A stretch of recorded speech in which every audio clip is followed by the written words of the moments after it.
Hello everyone, good morning. तो मिलते हैं एक नए चैप्टर के साथ में, जो कि लिखा है भवानी प्रसाद मिश्र ने, घर की याद। ठीक है, चैप्टर का नाम है भवानी प्रसाद मिश्र, घर की याद।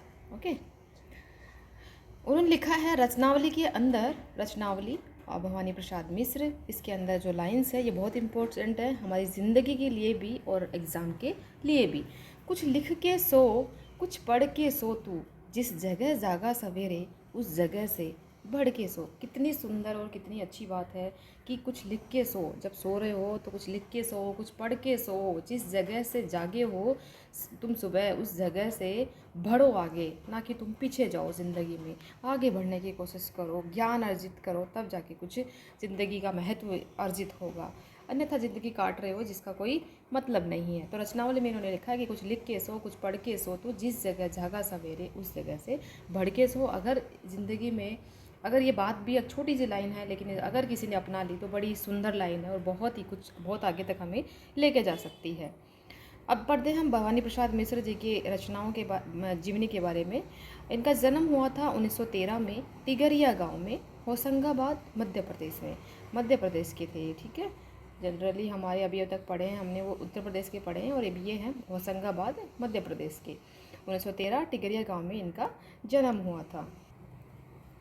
इनकी प्रमुख रचनाएं हैं सतपुड़ा की जंगल, सन्नाटा, गीत फरोश, चकित है दुख, बुनी हुई रस्सी, खुशबू के शिलालेख, अनाम तुम आते हो, इदम न मम आदि। ये इनकी प्रमुख रचनाएं हैं, जिसमें बहुत इंपॉर्टेंट है इदम न मम। ये इम्पोर्टेंट, ये लास्ट बार एग्जाम में आई भी थी पिछले टाइम पे। इदम न मम किसकी रचना है, ठीक है।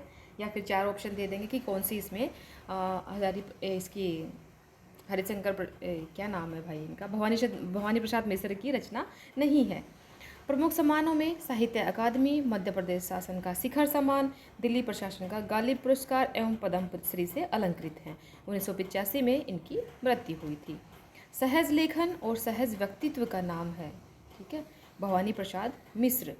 भवानी प्रसाद मिश्र के जो नाम है, सहज लेखन, बहुत ही सीधी भाषा में इनका लेखन है, बहुत ही सरल भाषा में इनका लेखन है। बहुत घुमा फिरा के इन्होंने बातें नहीं लिखी हैं, सीधी सीधी कविताएं इन्होंने लिखी हैं। कविता और साहित्य के साथ साथ राष्ट्रीय आंदोलन में जिन कवियों की सक्रिय भागीदारी थी उनमें से ये प्रमुख थे। गांधीवाद पर आस्था रखने वाले मिश्र जी ने गांधी वाङ्मय के हिंदी खंडों का संपादन कर कविता और गांधी जी के बीच सेतु का काम किया था। भवानी प्रसाद मिश्र की कविता हिंदी की सहज लय की कविता है, ठीक है, हिंदी की सहज लय की कविता है। इस सहजता का संबंध गांधी के चरखे की लय से भी जुड़ता है। इस सहजता का संबंध गांधी जी के चरखे की लय से भी जुड़ता है। इसलिए उन्हें कविता का गांधी भी कहा गया है। किसको कहा गया है कविता का गांधी? हरिशंकर परसाई जी को कविता का गांधी भी कहा गया है। टिगरिया, होशंगाबाद, एमपी में इनका 1913 में जन्म हुआ था।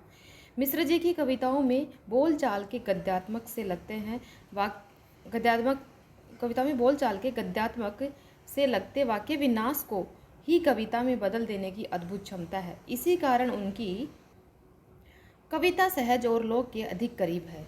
भवानी प्रसाद मिश्र जिस किसी विषय को उठाते हैं उसे घरेलू बना लेते हैं। आंगन का पौधा, शाम और दूर दिखती पहाड़ की नीली चोटी भी जैसे परिवार का ही एक अंग हो जाती है। वृद्धावस्था और मृत्यु के प्रति भी एक आत्मीय स्वर मिलता है। उन्होंने प्रौढ़ प्रेम की कविताएं भी लिखी हैं, जिनमें उद्दाम श्रृंगारिता की बजाय सहज जीवन के सुख दुख और प्रेम की व्यंजना है। नई कविता के दौर के कवियों में मिश्र जी के यहाँ व्यंग्य और क्षोभ भरपूर है, किंतु वह प्रतिक्रिया परक न होकर सृजनात्मक हैं।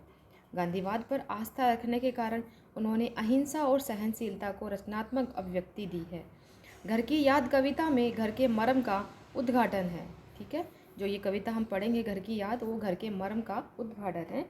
कवि को जेल प्रवास के दौरान घर से विस्थापन की पीड़ा सालती है। कवि के स्मृति संसार में उसके परिजन एक एक कर शामिल होते चले जाते हैं। घर की अवधारणा की सार्थक और मार्मिक याद कविता की केंद्रीय संवेदना है। कि इसमें कवि जेल में जाता है तो वो लिखता है कविता कि घर की उसको जब याद आती है तो बताता है कि कैसे कैसे चीज़ें होती हैं। तो हम पढ़ेंगे अब अभी घर की याद कविता अब हमारी पढ़ेंगे। आज पानी गिर रहा है, बहुत पानी गिर रहा है, रात भर गिरता रहा है, प्राण मन गिरता रहा है। कि बारिश हो रही है, बहुत ज़्यादा बारिश हो रही है रात भर, पूरी रात से मैं मतलब मेरा मन इस उलझन में भरा हुआ है कि बहुत पानी गिर रहा है, घर नज़र में तिर रहा है और उसको घर की याद आ रही है। घर की मुझसे दूर है जो, घर खुशी का पूर है जो। कि घर क्या है, एक खुशी का रूप है, इसलिए मेरे को घर की याद आ रही। घर की याद में चार भाई, मायके में बहन आई। घर के याद में कौन है, कितने भाई हैं, चार भाई। ओके, याद में चार भाई हैं। और घर मायके में बहन आई, बहन आई बाप के घर, हाय रे परिताप के घर। घर की घर में सब जुड़े हैं, सबकी इतने कब जुड़े हैं। चार भाई चार बहनें, बुझा भाई प्यार बहनें। कितने भाई थे वो, चार भाई और चार बहनें थी। ठीक है, चार भाई चार बहनें। आज गीता पाठ करके, दंड 260 करके, खूब मुकद्दर हिला करके, मूठ उनकी मिला लेकर, जबकि नीचे आए होंगे, नैन जल से छाए होंगे, हाय पानी गिर रहा है, घर निज़र में तिर रहा है। पांचवा मैं हूँ अभागा, जिसे सोने पर सुहागा, पिताजी कहते रहे हैं, प्यार में बहते रहे हैं। ऐसे क्या है, लेखक लिख रहे हैं और कह रहे हैं कि पांचवा मैं हूँ जो अभागा हूँ, कि देखो कैसे मैं इस समय जेल में बंद हूँ। आज उनके स्वर्ण बेटे लगे होंगे उन्हें हेटे, क्योंकि मैं उन पर सुहागा बंधा बैठा हूँ अभागा। और माँ ने कहा होगा दुख कितना बहा होगा। माँ को कितना दुख हो रहा होगा कि आँख में किस लिए पानी, वहाँ अच्छा है भवानी। कहा होगा कि वहाँ अच्छा है भवानी, सब अच्छा है भाई। भवानी प्रसाद मिश्रा जी के बारे में बोल रहे हैं कि माँ भी कही होगी कि भाई वहाँ पे अच्छा है, और आँखों में पानी आ गया होगा उनको भी। वह तुम्हारा मन समझकर और अपनापन समझकर गया है सो ठीक ही है, यह तुम्हारी लीक ही है। कि यही तुम्हारी तकदीर है, लीक मतलब तकदीर है। पाँव जो पीछे हटाता, कोख को मेरी ले जाता। अगर पाँव पीछे हटाता वो इस आंदोलन से, इस युद्ध से, तो मेरी कोख को ले जाता। इस तरह हो न कच्चे, इस तरह कच्चे नहीं हो, रो पड़ेंगे और बच्चे, इस तरह कच्चे होंगे तो बाकी बच्चे भी रो पड़े।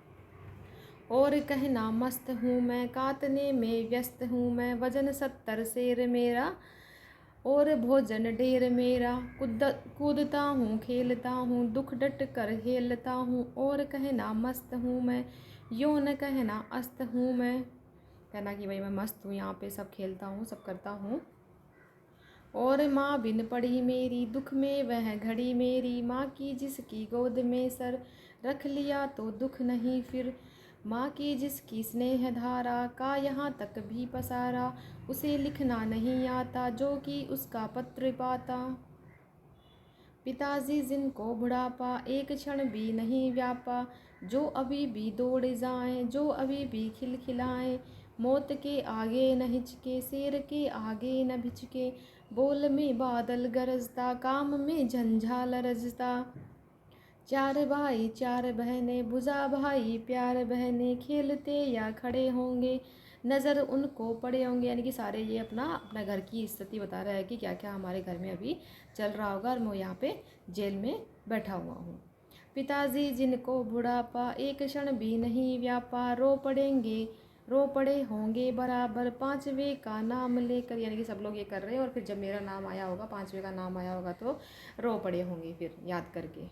ये यहाँ पे कारावास है, और ये अपनी कारावास की स्थिति में ये लिख रहे हैं, घर की याद कविता लिख रहे हैं, और ये पानी गिर रहा है। ठीक है, कि क्या क्या घर में हो रहा होगा। पिताजी ने कहा होगा हाय कितना सहा होगा, कहाँ मैं रोता कहाँ हूँ, धीर मैं खोता कहाँ हूँ।